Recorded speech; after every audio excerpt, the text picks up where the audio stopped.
Достар, Pinduoduo сайтын тегін үйренгіңіз келсе, менің каналыма тіркеле отырыңыздар.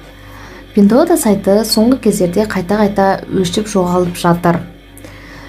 Алдыңғы сабақтарда қалдырған ссылка бойынша кейбір қолданушыларда қосымша жазылмай, жазылса да қайтадан жоғалып кетіп жатыр екен.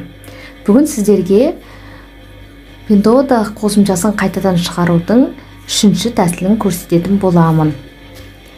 Ол үшін біз дайын ссылкаға кіреміз. Ссылканы видеоның соңында қалдыратын боламын. Каналға тіркеле кетіңіздер. Осындай ссылка кіремін.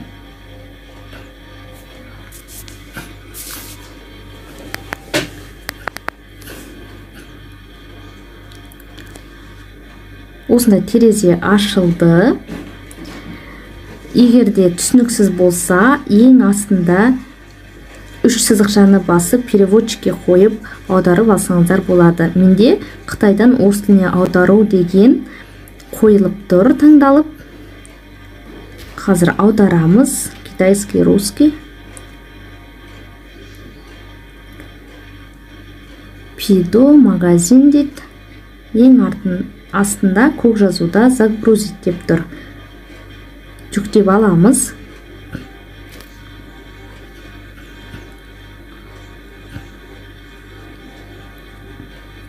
Қазір менде жүктеліп жатыр.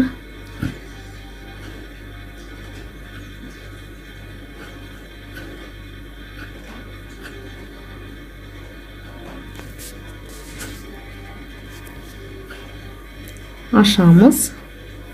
Установка.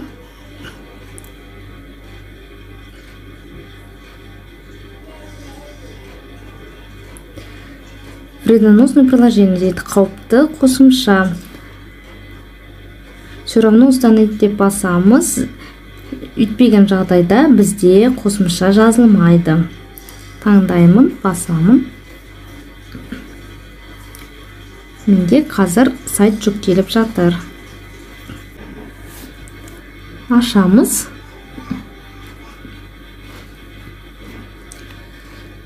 Қосымша бұрынғыша істеп тұр. Данныйларды тексереміз. Нөмір тұр, виза карт белгісі тұр. Және ең маңыздысы карго адресін қараймыз. Бізде бәрі сақталып тұр. Ешқандай данныйлар, мәліметтер өшпеген. Ақпарат пайдалы болған болса, каналға тіркеле кетіңіз.